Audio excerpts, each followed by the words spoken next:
Hey, what's up? Rose Slam Johnson here. I'm doing a series of 5 videos. I've sent invitations to a bunch of different clients and colleagues and friends saying, hey, send me your puzzles for your business and I will make you a video. So this video is responding to somebody's submission and um, all participants will remain anonymous, but this, I'll give you a little detail of this business. So they run, it's somewhere between physical fitness and personal training and physical therapy.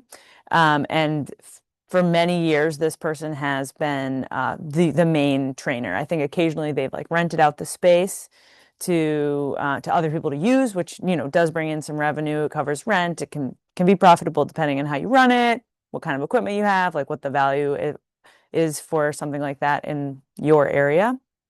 Um, and this person in particular has built both an online and local following and has implemented a bunch of different strategies that has grown them being the trainer that people love and can rely on, which has been amazing. They've like implemented a bunch of different strategies that have made their business profitable, which is an awesome place to be when you're thinking about shifting from, okay, I'm the sole provider to I'm bringing in a team. So now this person is in the process of bringing in different team members to help, right? And it's like, so some of the questions are like, who are the right people to fit which spots? That's always a question when expanding the team.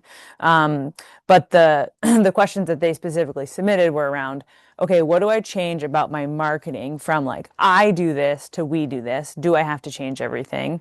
And the answer is yes. And that question came with, oh, but I spent so much time like creating the I do this. Well, the good news is if you did that well and it was effective, which in this case it was, it should be easier to do the we do this.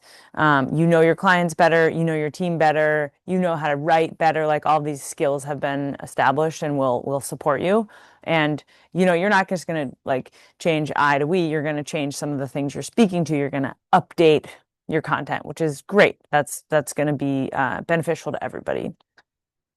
Now, the other question they asked was like, and how do I make sure that my new hires can deliver on this? And now, I always think of like the website is, yes, it's like called sales, but I call it enrollment. And when you hire somebody, it's called onboarding, but I still call it enrollment. So we're talking about enrolling uh, maybe the same clients, maybe new clients into the team experience. And we're talking about enrolling team into the delivery experience. So this is key. You have to find the right people, onboard them to your methodology, to the way you do things, and to make sure that they are following along. And if they are not, you have to get rid of them, right? So hire slowly, fire quickly, and make sure that you have the right people in the room.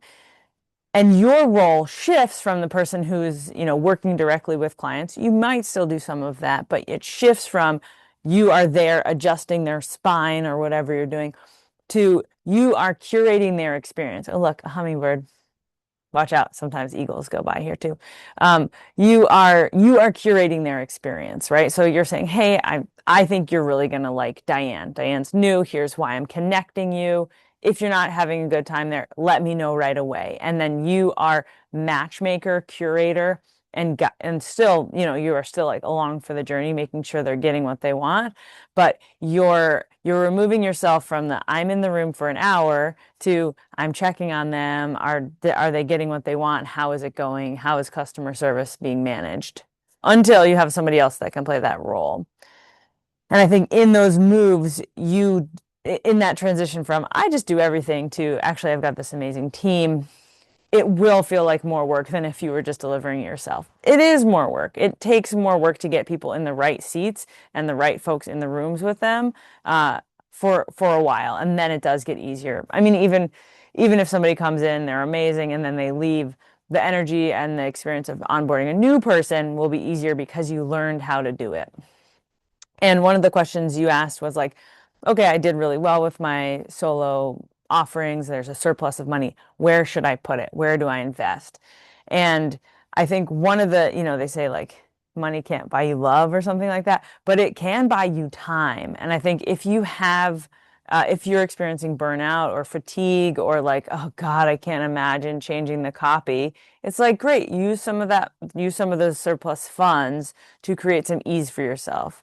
Let yourself take a few less clients. Let yourself have a little bit more time. Take some time off before you get started with this if you can. It's summer. If that's a slow season for your business, take it off. Um,